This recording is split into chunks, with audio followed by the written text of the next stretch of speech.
Hello coding stars, in this video we will discuss history of C programming language. So let's start our video.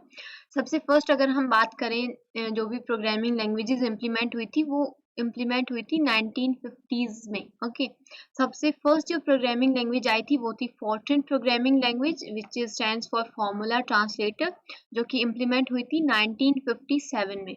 उसके बाद हमारे पास आई थी ALGOL programming language, algorithm language लेकिन से जो कि आई थी 1960s में.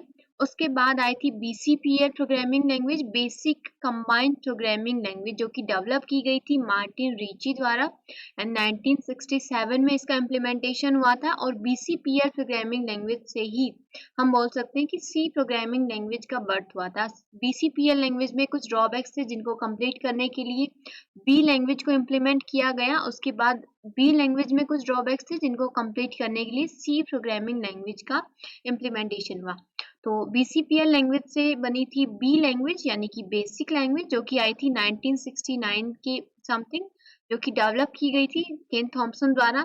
फिर 1972 में आई थी C programming language which was developed by Dennis Ritchie and that's why Dennis Ritchie is also known as founder of C programming language. और इसको डेवलप कहाँ किया गया था? AT&T बेल लेबोरेटरी में. मेनली इसको सिस्टम सॉफ्टवेयर डेवलप करने के लिए बनाया गया था C प्रोग्रामिंग लैंग्वेज को. और जो C प्रोग्रामिंग लैंग्वेज है वो यूनिक्स ऑपरेटिंग सिस्टम की बहुत ज़्यादा हम बोल सकते हैं लिंक्ड है.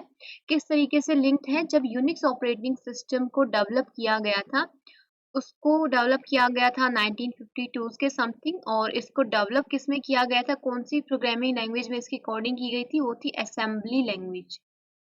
ओके फिर वापस से इसको हमने जब C प्रोग्रामिंग लैंग्वेज का इम्प्लीमेंटेशन हुआ 1972 में, तो वापस से जो यूनिक्स ऑपरेटिंग सिस्टम है उसको रीराइट किया गया किसमें? C प्रोग्रामिंग लैंग्वेज में. तो हम बोल सकते हैं कि C प्रोग्रामिंग लैंग्वेज को इसीलिए डेवलप किया गया था ताकि यूनिक्स ऑपरेटिंग सिस्टम को रीराइट किया जा सके. तो यूनिक्स ऑपरेटिंग सिस्टम को डेवलप करने के लिए ही जो C प्रोग्रामिंग लैंग्वेज है उसको डेवलप किया गया था. और इसके कुछ अगर हम बात करें, it is structured and machine independent programming language. जो C प्रोग्रामिंग लैंग्वेज है वो मशीन इंडिपेंडेंट है. मशीन इंडिपेंडेंट कैसे है कि एक सिस्टम पे लिखा गया कोड या एक मशीन पे लिखा गया कोड सक्सेसफुली अदर जो मशीन्स हैं उन पे भी सक्सेसफुली एग्जीक्यूट हो सकता है. It was developed to overcome problem of previous languages such as B and BCPL. तो B लैंग्वेज में जो भी ड्रॉबैक्स थे उनको कंप्लीट करने के लिए C लैंग्वेज का इम्प्लीमेंटेशन हुआ था, उसको डेवलप किया गया. C supports wide variety of built-in functions, standard libraries, and header files. There are so many other features of C programming language like built-in functions, standard libraries, header file, views, operators, views, functions, pointers. There are so many different features of C programming language which we will discuss in next video.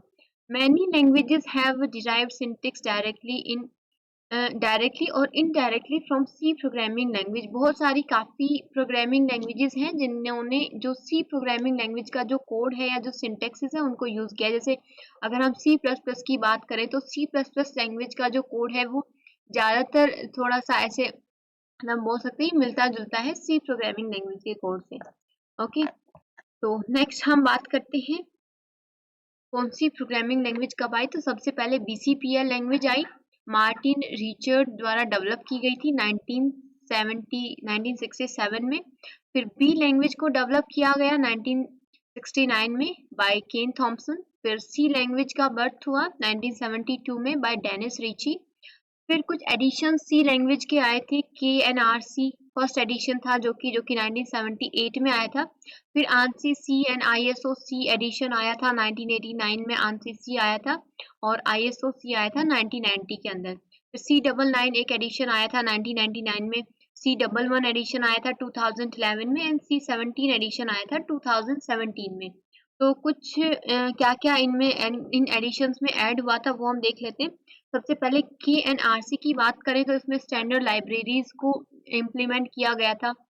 जब programming language बनी ही थी C programming language, अब हम उसमें input output जो functions हैं या जो लाइब्रेरीज हैं उनको यूज़ नहीं कर सकते थे. यानी कि यूज़र से इनपुट हम नहीं ले सकते थे, यूज़र को आउटपुट शो नहीं करवा सकते थे. वो किस में ऐड किए गए थे? KNRC एडिशन में ऐड किए गए थे.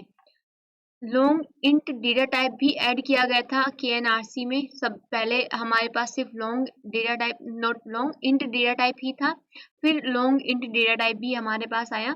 अनसाइंड इंट डेटा टाइप भी इसी में ऐड किया गया था। कंपाउंड असाइनमेंट ऑपरेटर भी KNRC एडिशन में ऐड किया गया था। कंपाउंड असाइनमेंट ऑपरेटर की अगर हम बात करें तो ये कुछ ऐसा होता है।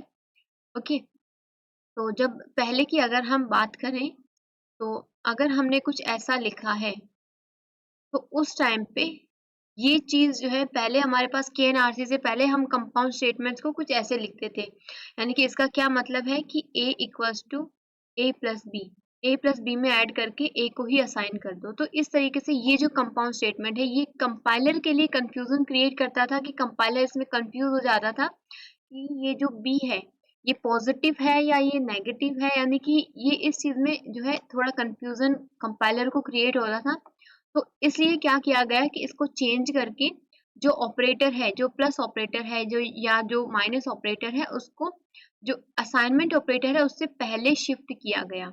ओके, तो ये एक चेंज हुआ था KNRC एडिशन में। फिर ANSYS-C एंड ISO-C वाला जो एडिशन था उसमें फंक्शंस ऐड किए गए थे और वॉइड पॉइंटर भी ऐड किया गया था। पहले हमारे पास वॉइड पॉइंटर नहीं हुआ करता था, वॉइड पॉइंटर भी इसी एडिशन में ऐड किया। फिर C99 में long long int data type को ऐड किया गया। C11 एडिशन में एनोनिमस स्ट्रक्चर को ऐड किया गया। स्ट्रक्चर्स में भी आप लोगों ने नहीं पढ़े होंगे, बट स्ट्रक्चर्स यानी कि एक ऐसा स्ट्रक्चर जिसका कोई नाम ना हो, विदाउट हैविंग एनी नेम वाला स्ट्रक्चर, वो भी C11 एडिशन में ऐड किया गया था। फिर C17 एडिशन आया था जिसमें कुछ न्यू फीचर्स हमने it introduce no new language features only technical correction. तो कुछ अलग फीचर्स हमने ऐड नहीं किए थे, बट जो पहले से थे उन्हीं में कुछ टेक्निकल करेक्शंस हमने किए थे। And classification to defect in C99, और जो भी C11 जो भी हमारे पास एडिशन आया था उसके भी कुछ इसमें ड्रॉबैक्स कंप्लीट किए गए थे।